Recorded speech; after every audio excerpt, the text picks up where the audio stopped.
কয়েকদিনের স্বস্তির পর আবারও বিদ্যুৎ সংকটে নাকাল বরিশাল অঞ্চল। গত ৩ দিন ধরে চাহিদার তুলনায় ২৫ থেকে ৩৩% পর্যন্ত বিদ্যুৎ ঘাটতির কারণে নগর থেকে গ্রাম সবখানেই চলছে ঘন ঘন লোডশেডিং। ফলে তীব্র গরমে চরম দুর্ভোগে পড়েছেন সাধারণ মানুষ। দিন রাত মিলিয়ে প্রায় সারাদিনই কোনো না কোনো সময় বিদ্যুৎ থাকছে না।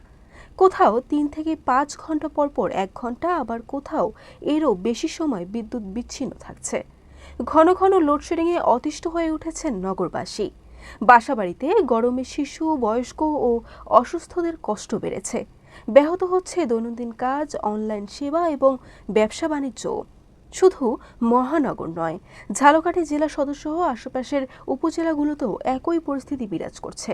শহরের তুলনায় গ্রামীণ এলাকায় সংকট আরও তীব্র। পল্লী বিদ্যুতের গ্রাহকদের চাহিদা প্রায় ৫৫০ মেগাওয়াট হলেও অনেক সময় ঘাটতি ২০০ মেগাওয়াটের বেশি হচ্ছে। এদিকে শিক্ষার্থীরাও পড়েছেন বিপাকে। বছরের মাঝামাঝি সময়ে অর্ধবার্ষিক পরীক্ষা চলছে, সামনে রয়েছে উচ্চ মাধ্যমিক পরীক্ষা। কিন্তু ঘন ঘন বিদ্যুৎ চলে যাওয়ায় পড়াশোনায় মনোযোগ ধরে রাখা কঠিন হয়ে পড়েছে। অভিভাবকদের মধ্যেও বাড়ছে উদ্বেগ।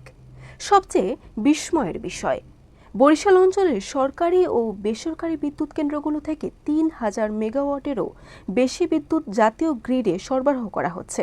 এছাড়া পল্লী বিদ্যুতায়ন বোর্ডের ১,৩২০ মেগাওয়াট ক্ষমতার তাপবিদ্যুৎ কেন্দ্রের প্রথম ইউনিট থেকে বর্তমানে ৫০০ মেগাওয়াটের বেশি বিদ্যুৎ উৎপাদন হচ্ছে। তবু বরিশাল অঞ্চলের মানুষকে ভোগ করতে হচ্ছে দীর্ঘ লোডশেডিং। বিদ্যুৎ সংশ্লিষ্ট কর্মকর্তাদের সঙ্গে কথা বলে জানা গেছে, জাতীয় গ্রিডে উৎপাদন ঘাটতির কারণে বরিশাল অঞ্চলে চাহিদার তুলনায় ২৫ থেকে ৩০% কম বিদ্যুৎ সরবরাহ হচ্ছে। তবে এই সংকট কবে কাটবে সে বিষয়ে নির্দিষ্ট কোনো সময় জানাতে পারেনি সংশ্লিষ্ট কর্তৃপক্ষ।